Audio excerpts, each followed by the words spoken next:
जब भी कोई क्राइम होता है हम में से कई लोग ये पूछते हैं कि इसमें नया क्या है। ये तो फला फला के साथ भी हुआ था।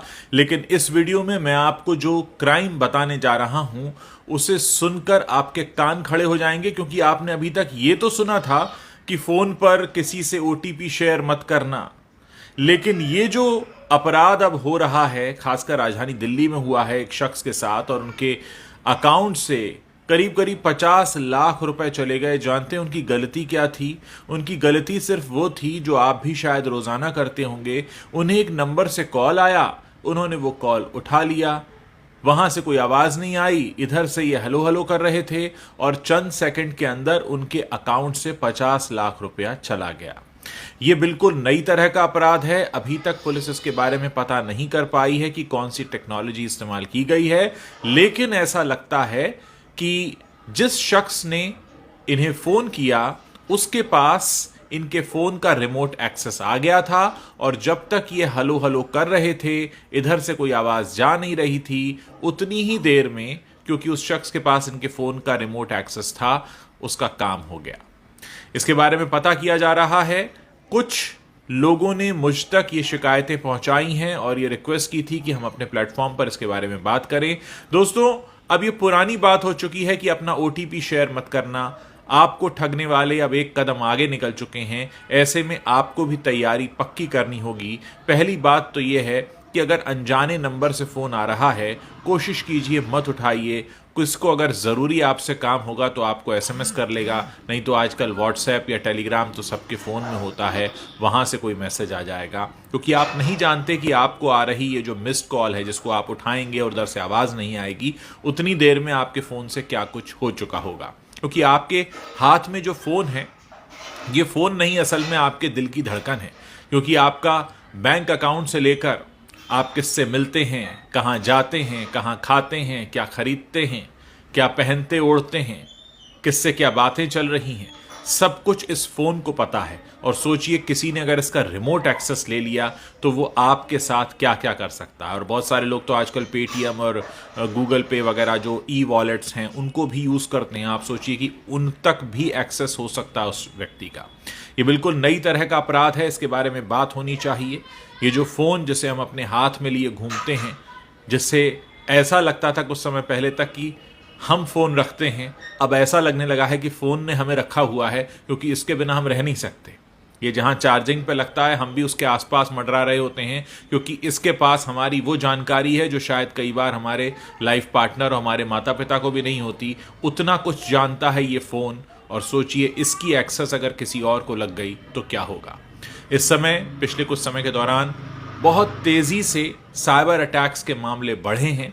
2022 में एक रिपोर्ट प्रकाशित हुई थी जो ये बताती है कि इस दुनिया में हर 40वें सेकंड में कहीं ना कोई साइबर अटैक हो रहा होता है।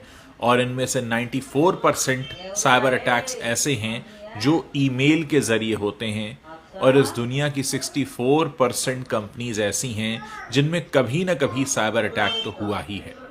पिछले दिनों राजधानी दिल्ली के एम्स हॉस्पिटल के सर्वर पर भी अटैक हुआ था, जहां से बहुत सारे वीवीआईपीज का डेटा चोरी हो गया था, जिसकी तादाद करीब 4 करोड़ के आसपास बताई जाती है। यानी इस तरह के अटैक्स जो हो रहे हैं वो कहीं ना कहीं हमें अंदर से खोखला कर रहे हैं। हमें उनके लिए तैयार भी होना होगा। हमारी जो सुरक्षा और जांच एजेंसीज हैं उनको खुद भी स्मार्ट बनना होगा, उनसे ज़्यादा स्मार्ट जो कि किसी गांव या कहीं पर बैठकर इस क्राइम को करते हैं। नेटफ्लिक्स पर जामतारा हमने देखा था, उस वक्त हमको पता चला कि किस तरह से इस तरह के अपराध को अंजाम दिया जाता है। ऐसे में ज़रूरत इस बात की है कि इसके बारे में बात हो, क्योंकि जब तक बात नहीं होगी, हम सचेत नहीं होंगे। इस वीडियो को ज़्यादा से ज़्यादा लोगों तक पहुँचाइए, उनको बताइए कि आपके फ़ोन पर आ रही मिस कॉल भी आपका खाता खाली कर सकती है।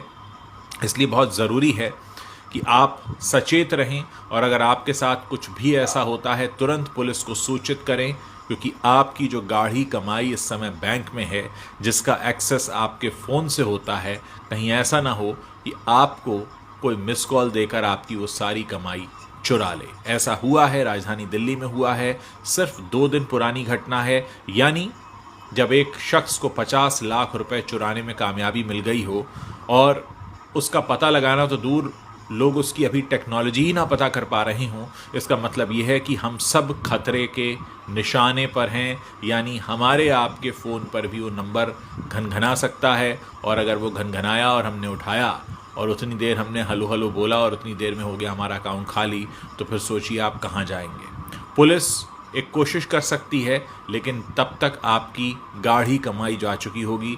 इसलिए सचेत रहिए, इस वीडियो के बारे में बात करिए, लोगों को बताइए। अभी तो हमें पहला काम ये करना है कि लोगों को बताना है ऐसा हो रहा है। बहुत सारे लोग इस बात को नहीं जानते हैं, और मेरा जो प्लेटफॉर्म है इसका इस्तेमाल मैं इसलिए करना चाहता हूं ताकि ज़्यादा से ज़्यादा लोगों तक ये बात पहुंचाऊं। इस वीडियो को शेयर कीजिए, लोगों को बताइए कि ऐसा भी हो रहा है। अब वो OTP शेयर मत करना वाली बातें हो चुकी हैं पुरानी, अब सब समझदार हो चुके हैं। इसलिए इस तरह का गुनाह और अपराध करने वालों ने नया तरीका निकाल लिया है। इस नए तरीके से फ़िलहाल बचने का उपाय जो मुझे समझ में आता है वो यही है। हाँ, हो सकता है आप में से बहुत सारे लोगों के लिए थोड़ा मुश्किल होगा कि जिसका भी फ़ोन आ रहा है, अगर आपको उसका नाम नहीं पता है, आपके मोबाइल में वो नंबर सेव नहीं है, तो सामने वाले शख्स को SMS करने दीजिए, सामने वाले शख्स को WhatsApp करने दीजिए। जब आप पक्की तरह से निश्चिंत हो जाएंगी जो सामने वाला शख्स आपको फ़ोन कर रहा है वो जेन्युइन है, आपके किसी जानने वाले का जानने वाला है, आप उसका नाम पता जानते हैं, तभी वो फ़ोन कॉल उठाइए। क्योंकि अगर आपके साथ ऐसा होता है तो निश्चित तौर पर ये एक ऐसी बात होगी कि पता तो था और फिर भी गलती हो गई। दिल्ली में जिनके साथ हुआ उन्हें तो पता ही नहीं था, उनके साथ ये पहला अभी तक का अपराध हुआ है जिन्होंने पुलिस को सूचित भी किया है, और पुलिस ने एक स्पेशल टीम बनाई है जो उसकी जांच कर रही है। लेकिन अगर किसी एक शख्स के साथ अपराध हो जाए तो हमारी जिम्मेदारी ये बन जाती है कि हम बाकियों को सूचित कर दें ताकि बाकी इस मुसीबत से बच सकें। समाचार जो प्लेटफॉर्म्स होते हैं या मेरा भी सोशल मीडिया प्लेटफॉर्म है, उनका काम सबसे पहला यही होता है कि लोगों को चेतावनी देना, बताना कुछ नया हो रहा है, आप उससे कैसे बच सकते हैं। जब जानकारी ही नहीं होगी तो बचाव कैसे होगा। पहला स्टेप हम ले चुके हैं, जानकारी ले चुके हैं, अब जानकारी को फैलाना है, लोगों को बताना है ताकि ज़्यादा से ज़्यादा लोगों को हम सुरक्षित कर पाएँ। आप अपने घर में लोगों को भी बता सकते हैं कि इस तरह से आ रहे किसी भी नंबर को न उठाएं। मेरे बहुत सारे दर्शक हैं जिन्होंने मुझे स्क्रीनशॉट्स भी भेजे हैं। उन नंबर्स को शेयर करने का फ़ायदा इसलिए नहीं है क्योंकि ये नंबर चेंज हो जाते हैं, क्योंकि जो अपराध करने वाला शख्स है वो भी जानता है कि एक बार नंबर पब्लिक हो गया तो उसके बाद उसे नंबर बदलना पड़ेगा। इसलिए इस बात से कोई फ़र्क नहीं पड़ता कि वो नंबर कौन सा है। अगर आपके फ़ोन में वो सेव नहीं है और आपको कुछ गड़बड़ लगता है तो मत उठाइए, सामने वाले को SMS भेजने दीजिए, अपना नाम पता बताने दीजिए। जब आप पूरी तरह से आश्वस्त हो जाएंगे कि आप उसे जानते हैं और वो कोई चोर उचक्का नहीं है, वो आपके साथ कुछ गलत नहीं कर सकता है, तभी आप उसके फ़ोन को उठाएं और उठाकर उससे बात करें। उम्मीद है बात आपको समझ में आई होगी और आप जल्दी से जल्दी और ज़्यादा से ज़्यादा संख्या में इस वीडियो को शेयर करेंगे, ज़्यादा से ज़्यादा लोगों तक पहुंचाएंगे ताकि हम सबको बचा सकें।